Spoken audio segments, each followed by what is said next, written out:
देख रहे हैं इंडिया हेडलाइन 24 न्यूज और आपके साथ मैं हूं ममता सिंह। तो चलिए शुरुआत करते हैं आज की कुछ खास बड़ी खबर से। खबर मध्य प्रदेश की निवासी है, जहां देश की प्रधानमंत्री नरेंद्र मोदी 30 अप्रैल को 11 बजे मन की बात करने वाले हैं, जिनके मन की बात 100 का संस्करण प्रसारित होने जा रहा है, जिसको लेकर के सांसद जनार्दन मिश्रा ने प्रेस वार्ता का आयोजन किया। सांसद जनार्दन मिश्रा ने मीडिया को बताया कि नरेंद्र मोदी जी के रूप में पहली बार ऐसा नेतृत्व आएगा जिससे पूरे देश को गर्व प्रधानमंत्री जी कहते हुए करके दिखाते हैं। नरेंद्र मोदी जी के नेतृत्व में भारत का विश्वास ज्यादा है। ये केवल एक नारा मात्र नहीं, बल्कि प्रधानमंत्री जी ने अपने काम से इस नारे को साकार करने का काम किया है। सभी पत्रकार बंधुवर, जैसा कि आप सभी को मालूम है कि प्रधानमंत्री जी मन की बात लगातार कर रहे हैं और इनका ये कार्यक्रम महीने की आखिरी तारीख को, आखिरी रविवार को होता है। इस वर्ष इस महीने का भी रविवार 30 अप्रैल को हो रहा है और ये 100वां संस्करण है उनका। और ये आज तक का रिकॉर्ड है किसी भी राजनेता का लगातार इस तरह से जनसंवाद इतने वर्षों तक लगातार होना अपने आप में भी एक रिकॉर्ड है। आज तक किसी भी देश के सर्वोच्च पद पर प्रतिष्ठित किसी भी शासनाध्यक्ष का इतना बड़ा संबोधन लगातार नहीं हुआ। और इस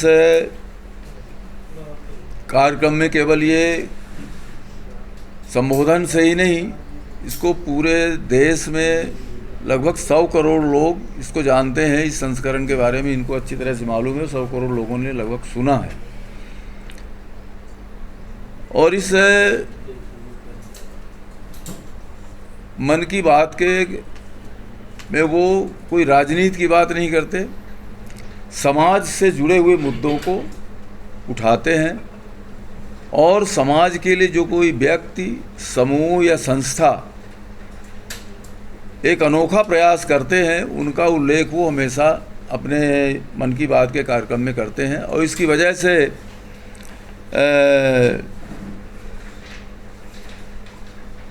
उनके इस प्रेरणादायी उद्बोधन से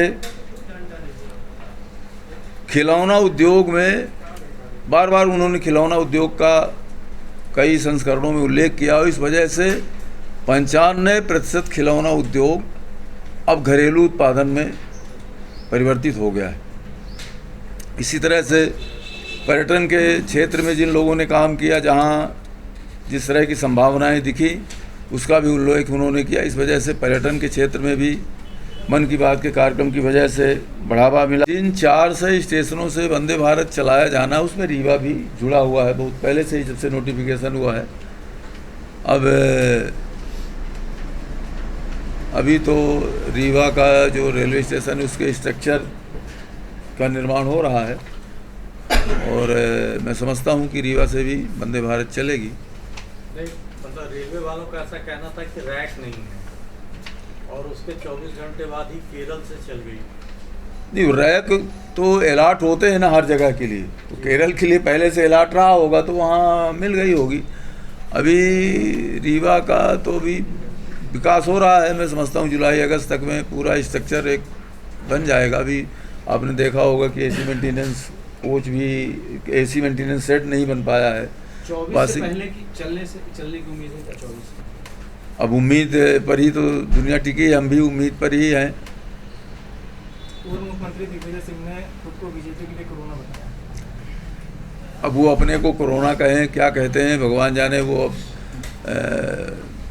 मैं इस बारे में कि वो कोरोना है कि किसके लिए कोरोना है, वो तो वैक्सीन के माध्यम से कोरोना को मारने का काम भारतीय जनता पार्टी की सरकार ने बहुत अच्छे तरीके से किया है। और दुनिया में सबसे ज़्यादा वैक्सीनेशन मोदी जी की सरकार ने किया है। और अगर वो कोरोना है तो वैक्सीन है उसके इंतजाम के लिए। आप गृह मंत्री अमित शाह, आप क्या कहना चाहेंगे?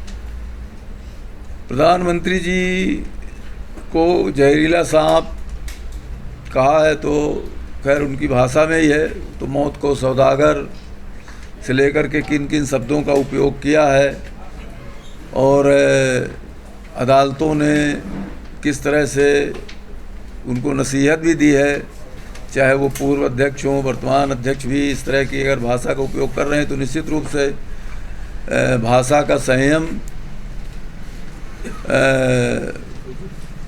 बरता जाना चाहिए।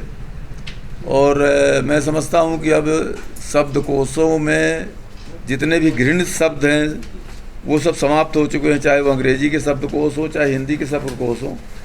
सारे शब्दकोश जो घृणित और निंदनीय शब्द हैं वो सारे के सारे अब कांग्रेस के लोगों द्वारा उपयोग किए जा चुके हैं प्रधानमंत्री जी के खिलाफ।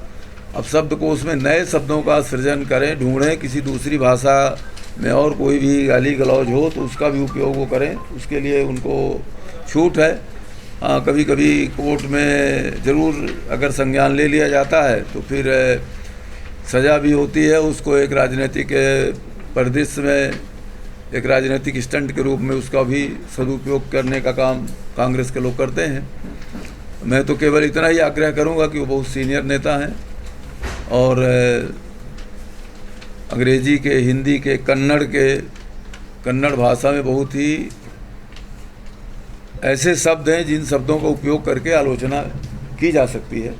और हमारे स्वर्गीय नेता भारत रत्न अटल बिहारी वाजपेयी जी हों, चाहे आज के नेता मोदी जी हों, या कि हमारी और भी दूसरे नेता लोग रहे हैं, आलोचना करते रहे हैं, लेकिन शब्दों की मर्यादा को कभी लांघा नहीं है इन लोगों ने। और हमारा छोटे से छोटा भाई कार्यकर्ता कभी भी अपमानजनक भाषा का उपयोग हम लोग नहीं करते हैं। तो उनसे भी यही आशा है कि एक विपक्ष के नेता के रूप में, विपक्षी पार्टी के अध्यक्ष के रूप में शालीन भाषा का उपयोग करेंगे तो बेहतर होगा और नई पीढ़ी को भी प्रेरणा मिलेगी।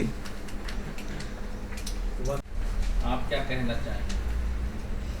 प्रधानमंत्री जी को जहरीला सांप कहा है तो खैर उनकी भाषा में ही है, तो मौत को सौदागर से लेकर के किन किन शब्दों का उपयोग किया है और अदालतों ने किस तरह से उनको नसीहत भी दी है, चाहे वो पूर्व अध्यक्ष हों, वर्तमान अध्यक्ष भी इस तरह की अगर भाषा का उपयोग कर रहे हैं तो निश्चित रूप से भाषा का संयम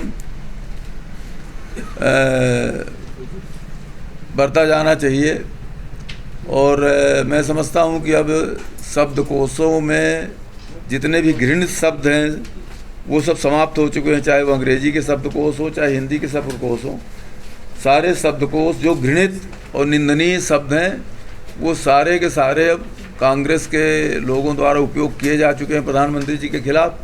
अब शब्दकोश में नए शब्दों का सृजन करें, ढूंढें, किसी दूसरी भाषा में और कोई भी गाली गलौज हो तो उसका भी उपयोग वो करें, उसके लिए उनको छूट है। कभी कभी कोर्ट में ज़रूर अगर संज्ञान ले लिया जाता है तो फिर सज़ा भी होती है, उसको एक राजनीतिक परिदृश्य में एक राजनीतिक स्टंट के रूप में उसका भी सदुपयोग करने का काम कांग्रेस के लोग करते हैं। मैं तो केवल इतना ही आग्रह करूंगा कि वो बहुत सीनियर नेता हैं और अंग्रेजी के, हिंदी के, कन्नड़ भाषा में बहुत ही ऐसे शब्द हैं जिन शब्दों का उपयोग करके आलोचना की जा सकती है। और हमारे स्वर्गीय नेता भारत रत्न अटल बिहारी वाजपेयी जी हों, चाहे आज के नेता मोदी जी हों, या कि हमारी और भी दूसरे नेता लोग रहे हैं, आलोचना करते रहे हैं, लेकिन शब्दों की मर्यादा को कभी लांघा नहीं है इन लोगों ने। और हमारा छोटे से छोटा भाई कार्यकर्ता कभी भी अपमानजनक भाषा का उपयोग हम लोग नहीं करते हैं। तो उनसे भी यही आशा है कि एक विपक्ष के नेता के रूप में, विपक्षी पार्टी के अध्यक्ष के रूप में शालीन भाषा का उपयोग करेंगे तो बेहतर होगा और नई पीढ़ी को भी प्रेरणा मिलेगी। वक्त हो गया एक छोटे से ब्रेक का। ब्रेक के बाद फिर से हाजिर होंगे ऐसी कुछ खास बड़ी खबरों के साथ। तब तक के लिए नमस्कार। हर खबर की अपडेट पाने के लिए आप हमारे चैनल को सबसे पहले सब्सक्राइब करें।